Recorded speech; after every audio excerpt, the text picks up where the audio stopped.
The number one fail point in real estate is not doing the work.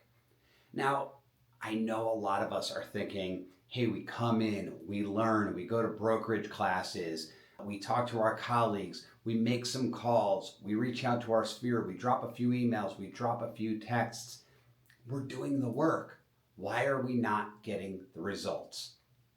And it's because of lack of discipline, consistency, and really sticking to what matters, which is outreach, because outreach equals conversations and conversations equal closes. Without conversations, you will not have any closes. I've never, ever seen an agent sell a home, or for that matter, outside of real estate, any salesperson sell something and get the actual credit, commission, or bonuses for it without having a conversation. Do the work, sit down, and dedicate that 1, 2, or 3 hours a day to actually filling your pipeline. And by the way, that's not a lot of a day, right? 1, 2, or 3 hours.